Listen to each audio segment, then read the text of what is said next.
इंद्रजित सावंत यांना धमकी मिळाली। पाहूया त्या संदर्भातला टॉप 9 बातम्या। इंद्रजित सावंतांना आलेल्या धमकीच्या कॉलची चौकशी करा। मुख्यमंत्री देवेंद्र फडणवीसांचा कोल्हापूर पोलीस अधीक्षकांना आदेश। इंद्रजित सावंत धमकी प्रकरणी अज्ञात प्रशांत कोरटकर विरोधात गुन्हा दाखल। कोल्हापूरच्या जुना राजवाडा पोलीस ठाण्यामध्ये गुन्हा दाखल।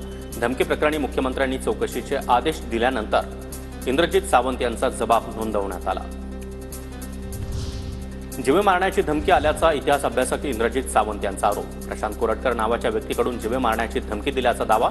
धमकीबाबतचं संभाषण सावंत यांच्याकडून फेसबुकवर पोस्ट। इंद्रजित सावंत यांचे आरोप प्रशांत कोरटकरनं फेटाळले। सावंतांसोबत ओळख नाही, त्यांचा फोन नंबर देखील नाही। माझ्या आवाजामध्ये धमकी देऊन कोणीतरी खोडसाळपणा केला। प्रशांत कोरटकरची बेलतरोडी पोलिसात तक्रार दाखल। त्यांना मी अजूनपर्यंत कधी ऐकलं नाही, फक्त टीव्हीवर बघितलेला। त्यांचा माझा काही संबंध नाही, त्यांच्याकडे त्यांचा नंबर माझ्याकडे नाही। मला असं वाटतं की याच्यामध्ये काहीतरी कोणीतरी खोडसाळपणा केला, कोणीतरी माझ्या जवळच्या कोणी जो रायव्हली ठेवत असेल त्यांनी केलेला प्रकार आहे। नागपुरातील प्रशांत कोरटकरच्या घराबाहेर पोलीस बंदोबस्त तैनात। धमक्यांचे फोन आल्याच्या कोरटकरच्या दाव्यानंतर पोलीस बंदोबस्त तैनात। धमकी देऊन अब्रू नुकसानीचा दावा करणं म्हणजे चोराच्या उलट्या बोंबा। कोरटकरच्या वक्तव्यावर इंद्रजित सावंत यांची प्रतिक्रिया। तर धमकी देणारा राजकीय पक्षाच्या जवळचा, धमकी देणाऱ्याचे कोश्यारींसोबत देखील फोटो। सावंत यांचा आरोप। आता परत चोराच्या उलट्या बोंबा अशा पद्धतीने जर कोण काय करत असेल तर मला त्या प्रशांत मला धमकी दिली आणि ह्याच्याबद्दल मला काय बोलायचंच नाही आहे, तो विषय नाही।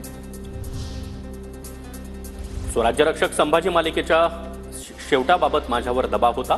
मालिका टीव्हीवर दाखवायची असल्यानं नियमांचं पालन करणं बंधनकारक होतं। अमोल कोल्हेंचा मोठा दावा।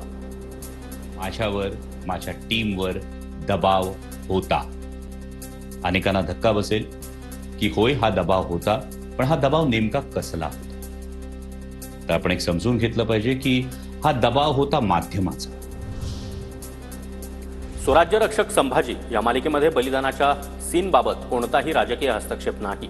मालिकेविषयी फॉल्स नरेटिव्ह पसरवलं जात आहे। अमोल कोल्हेंचं स्पष्टीकरण। जात समाज पाहून टार्गेट करणं चुकीचं असल्याची देखील भूमिका।